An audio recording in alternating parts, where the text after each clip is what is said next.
Being able to not get distracted is probably one of the best self-improvement skills you can possibly achieve. Just imagine, if you want to improve your life socially, if you want to improve your life academically or in business, you need this something special called focus.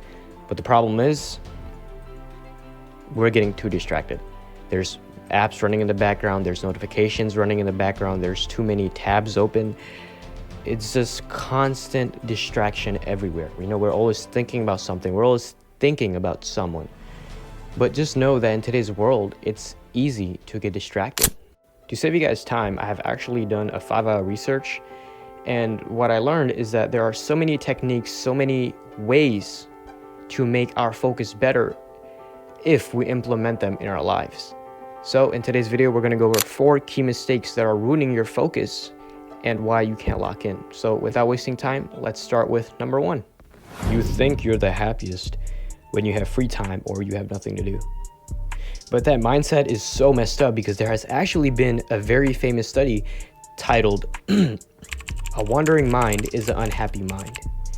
And what they did was they got a lot of people to hold a phone, and this phone would send notifications out in their daily life. It would send notifications like, what are they doing?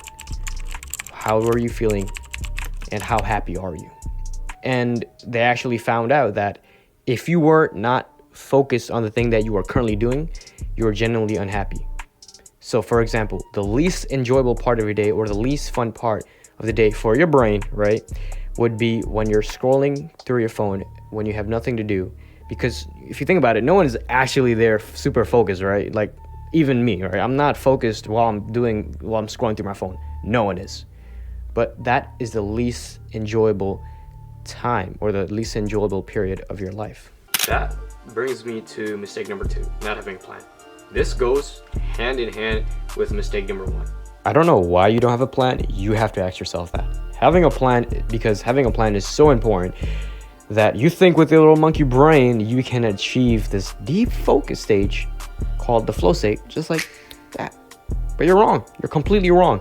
Because one of the most successful achievers, like Michael Phillips, what they do is they do a certain ritual. They do a certain moves. He stretches the same way, he plays the same type of music, he moves. He literally moves in the same type of way before he competes, right? And just like that, we can be successful like Michael Phillips if we plan, right? If we plan a certain way. So to make your life easier, here's a guide you can use that I have used to help me.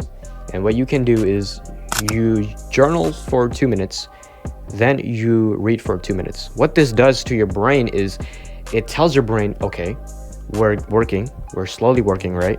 It's like a little warm-up. Before you go to the gym, before you run, we always do a warm-up. So this is like a little warm-up.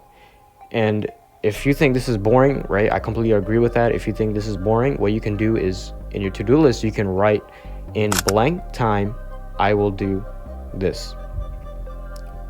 And this example is perfect for people who don't want to waste their time and want to go straight into flow state. This is a perfect example because you're laying out what you will do and your brain will automatically get ready for that. So it's either you could do number 1 or number 2. And this brings me to mistake number 3, having a phone beside us. We've all been there, right? And I'm guilty for this. We're about to finish our work, then all of a sudden we get this curiosity, this light bulb to reach for that phone because you're like, did my teacher text me? Did my coworker text me? Did my boss text me? So you always have this curiosity and you open that phone and before you realize it, 30 minutes has been passed. Whoa, how did that happen? We don't know, but just know that you're wasting time, right? So to fix this problem, what I've done is I found a loophole. It's not actually a loophole, but you get what I mean. I found a solution. This is a best solution, and it's so simple that you grab your phone, you go into another room, you put it there, and you just leave it there until you're done with your work. What this does to your brain is it rewires your brain to not even think about it. And even if it does, you are too lazy to get it. I am too lazy to get the phone. I don't know about you, but I'm just like, okay, we're too deep ahead into the work. why not just keep on going and not get distracted, right? Not go into across the hall to get my phone, right? Go into another room to get my phone. So sometimes it doesn't even come, like a thought doesn't even come to get my phone when it's not anywhere near me. So put your phone where you can't see it with your own eyes, right? Whether that be in another room, whether that be in a desk somewhere. Mistake number 4 is wasting time, or simply known as procrastinating. Procrastinating is one of the biggest problems for focusing. We can solve this problem by having a goal. And if you're motivated and if you're disciplined, then this isn't a problem. But for the most of us, we're stuck in this loophole of motivating ourselves and saying we're going to do something, but end up wasting our time, and before you know it, 30 minutes has gone by. Don't worry, you're not the problem. It's just that your brain has been wired to short form content, these super edited videos to make your attention span little. So to increase your attention span, what you could do is try reading a book, or support me by watching one of my videos that aren't super edited, and it's good to improve your attention span. And if you still don't like one of those ideas, then try creating an attractive hobby you genuinely love. This is not only going to make you look attractive, but it's also going to make your attention span bigger and make your brain grow as well, because you're doing something that you love. And if you want to know the full steps of procrastinating, of how to stop procrastinating like I did, then I highly recommend this video.